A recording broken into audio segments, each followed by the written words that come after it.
Ja som ten posledný, ktorý by mal obhajovať vládu. Ale opozícii odkazujem jednu vec. Zobuďte sa, alebo sa úplne vymente. Ľudia, to Slovensko fakt nemôže mať silnejšiu opozíciu.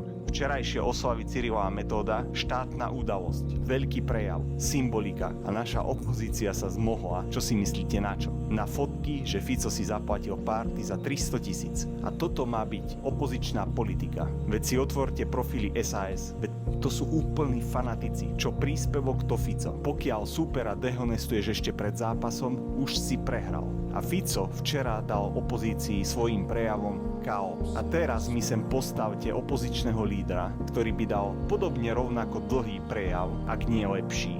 Bez papiera a rovno z hlavy. Kto by to bol? Matovič? Šimečka? Uhrík? Majersky? Kto by to dal? Vy chápete, že nad Smerom sa nedá vyhrať len nadávaním na Smer. To neustále nadávanie na Fica nie je o Ficovi. Je to o vás. Ste slabí. Musíte byť lepší. Lepšie riešenia, lepšie nápady, lepší prejav, lepšia politická kultúra, lepšia politická váha. Lebo ak je celá vaša politika zlý Fico, zlá vláda, všetko zlé, Slovensku škodiť, veď vy ste dokonca dokázali dehonestovať aj návštevu indického premiéra Modiho, čo bola pre Slovensko obrovská vec, lebo podľa opozície sa mal náš premiér stretnúť so skrachovalým britským premiérom či s nemeckým kancelárom s podporou 10%. A ja prisahám, že takúto opozíciu, akú máme na Slovensku, by si druhí premiéri mohli iba prijať. Vy nie ste vôbec pre Smer obávaný súper. Vy ste totálni zúfalci. A ukážem ti zúfalstvo jednou fotkou v plnej nahote. Táto fotka vystihuje kopu zúfalstva. A ja sa veľmi obávam, že ak sa na Slovensku nenájde silnejšia opozícia,